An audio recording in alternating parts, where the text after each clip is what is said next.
안녕하세요, 달콩이 분들 별콩입니다. 할로윈 닭구는 세 가지로 나눌 건데 우선 시작은 가볍게 갈 거예요. 이 마트는 이미 전에 크림피치님 리시안소스 닭구 때 보셨을 겁니다. 대만 마트로 지인분께 선물 받게 되어서 남은 것을 쓰게 됐어요. 이번에 해본 할로윈 닭구는 우리나라 전통으로 할로윈을 보내는 닭구로 할 겁니다. 아시다시피 할로윈은 서양에서 들여온 문화잖아요. 귀신이나 유령 분장을 하고 단 것을 얻으러 돌아다니는데 지금은 분장하고 노는 위주가 되었습니다. 한국도 귀신은 무섭긴 하지만 좀 친숙한 존재로 여겨지긴 해요. 그래서 이번 닭구에는 분장은 했지만 귀신을 통솔하는 여장부의 모습으로 닭구를 해봤습니다. 아래 하이탈은 유령들이 가면이라도 써서 존재감을 알린 것이고 아래쪽에 있음으로 인해 우두머리가 있는 컨셉이에요. 물론 중앙에 있는 여정이 그 우두머리입니다. 개인적으로 포용력이 넓고 결단력 있는 인물을 좋아해서 포용력을 꽃으로 표현했어요. 인물 주변으로 수국 마테들을 하나씩 붙여 꽃다발처럼 만들어줍니다. 인물에 용문신을 넣을 수 없으니 광배처럼 인형의 용 그림을 배경으로 깔아줬어요. 그 위에는 투명으로 된 등 그림을 넣어줬습니다. 일반적으로 생각했을 때 귀신이나 유령은 밤에 나온다 하잖아요. 밤도 표현할 겸 몽환스러운 분위기를 위해 하늘로 사용해줬습니다. 너무 자유로운 분위기보다 절제된 분위기를 위해서 상단의 띠도 딱 떨어지는 직선으로 선택했어요. 자유로운 건 흐물텅거리는 걸, 고급스러운 건 리본공단 같은 스티커를 써주면 됩니다. 표현하고 싶은 분위기에 따라 스티커를 택하는 센스가 늘어난다면 스티커 고르기가 쉬울 거예요. 인물도 그렇고 수국 마테도 그렇고 전반적으로 물먹은 맑은 느낌이 동양풍과 잘 어울립니다. 리시안소스 때처럼 라벨 그림의 마테도 옆에 붙여줄게요. 마테이기 때문에 어쩔 수 없이 여백이 보이는데 싫은 분들은 라벨지에 붙여 노여백으로 자르면 됩니다. 저는 귀찮아서 안 했어요. 뭐든 본인이 마음에 드는 방향으로 꾸미시는 게 최고입니다. 요즘 왜 이리 다 귀찮은지 적당한 게 좋네요. 헬컷 했을 때 나만 알아도 자기 만족이라 좋아서 내내 했는데 지금은 아닙니다. 잔머리 정도는 그냥 잘라버릴 때가 더 많고 강조효과라고 자기 암시하며 여백컷을 하기도 하거든요. 아무리 섬세하게 잘라도 눈에 들이밀고 자랑을 하지 않는 이상 완성된 닭구를 보고 인컷을 보지 않았습니다. 저도 좀 가볍게 생각하면서 대충 하자라고 생각한 순간부터 인컷과 닭구에 대한 부담감이 없어졌어요.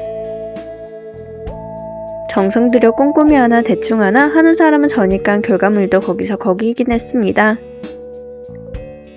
지금은 닭구 하는 방식이 거의 굳어져서 메커니즘이 비슷해졌어요.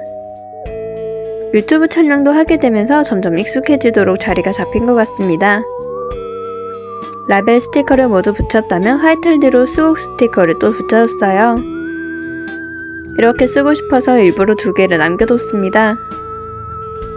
핀셋으로 살짝 떼어낸 뒤 손으로 열면 잘 떨어지니 그 사이에 붙이면 돼요. 양쪽 동일하게 붙여줍니다. 확실히 실사에 가까운 수국 스티커라 그런지 섬세함이 증가했네요. 주변에 꾸미는 건 리시안소스와 별다를 게 없어서 그런지 닭구 형식은 비슷합니다. 마테 안에 수국과 라벨 그리고 레터링이 들어있으니 비슷할 수밖에 없긴 했어요. 레터링까지 붙여주면 꾸미는 것까지 완성입니다. 사실 김스타님 인스가 다 한 것과 다름없어요. 동서양 할로윈 컨셉으로 나온 이 인스가 가장 마음에 듭니다. 서양 버전은 마녀였는데 엘다였을 거예요. 수열토끼님이 판매한 김스타님 인스 중 제 마음속 상위권에 속합니다. 같은 도안어라도 그림에 따라 호불호가 갈리는 작고 깊은 취향을 갖고 있어요. 어떨 때 보면 예쁘기만 하면 된다는 넓은 취향인데 막상 고르는 건 적었습니다. 다 붙이고 나서 보는데 틴스가 묘하게 기울여져 있어서 다시 손봐줬어요. 아무래도 양끝을 자를 때 좀 기울여지게 자른 것 같습니다. 다시 제대로 해줬으면 남은 마테들은 다 써줄게요. 마테들은 위로 올라가면 아래에 있는 마테가 반투명해서 많이 가려지기 때문에 특징을 생각하고 붙입니다. 솔직히 말해선 동양풍전도는 화재 재질이 잘 어울린다 생각하는데 그 외엔 좀 애매해요. 마테를 다 사용했으면 이제 사방면에 프레임을 둘러주면 끝입니다. 저는 또봉님의 프레임을 활용했어요. 사용하기 전 인스를 잘라두고 칼로 반을 잘라 준비했습니다. 띠인스와 색이 비슷해서 괜찮은 것 같네요. 양옆과 위아래에 붙여서 길이가 모자라는 부분을 가려줍니다. 솔직히 가려주기 위해서 프레임을 사용하게 되는 것도 있어요. 인물집이 아니더라도 다른 종류의 다꾸에도 프레임은 유용했습니다. 마테로도 프레임을 만들 수 있으니 재질의 특성을 생각하며 잘 쓰면 좋습니다. 튀어나온 것을 잘라주면 일단 다꾸는 끝이에요. 잘라줄 때 뒤로 돌려서 잘라주면 깔끔하게 됩니다. 스티커가 힘이 없다 보니 자를 때 휘어진다 싶으면 다시 제대로 잡고 잘라줘요. 이제 지금까지 쓴 쓰레기들은 버려주겠습니다. 참고로 스티커 유용지는 쓰레기라서 쓰레기통으로 버려주면 돼요. 저 완전 초반에 지류 쓰레기인 줄 알고 종이들이랑 같이 버렸는데 알고 보니 아니었습니다. 이제 본폴더로 위를 쓸어 단단히 붙여주면 완성이에요. 본폴더는 이미 설명을 많이 했지만 처음 보는 분들을 위해 간단히 설명하자면 꾹꾹 눌러주는 도구입니다. 이제 눌러주면서 뭐가 부족한지 체크해줘야 해요. 중앙에 양옆으로 좀 비어 보이니 그나마 제일 무난한 타이포 디테일을 붙여주겠습니다. 가장 가성비가 좋은 디자인 테이프를 들고 왔어요. 전 글의 내용을 보긴 하지만 가장 우선인 건 색이 맞아야 해서 색부터 맞는 걸 선택합니다. 푸른색에 보라색이 살짝 섞인 색이라서 이것저것 올려보며 색을 봐줘요. 이거 덕분에 투명 유영지가 잘 쓰고 있습니다. 투명 유영지라서 그림만 보이기 때문에 위에 올려놓고 붙였을 때의 모습을 상상하기 쉽거든요. 색이 오묘하다 보니 이것저것 대보는데 다 애매해서 고민에 빠지다 마지막 고민으로 정리했습니다. 위쪽은 푸른색, 아래쪽은 보라색으로 그나마 쓰인 색깔과 잘 어울렸어요.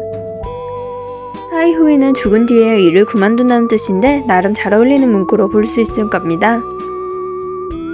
어쨌든 죽음이 들어간 좀 할로윈스러운 느낌이잖아요. 오늘은 이제 마무리하면서 첫 번째 할로윈 다꾸를 알리겠습니다. 영상을 시청해주신 달콩이분들 좋아요와 구독 감사합니다. 지금까지 별콩이었습니다.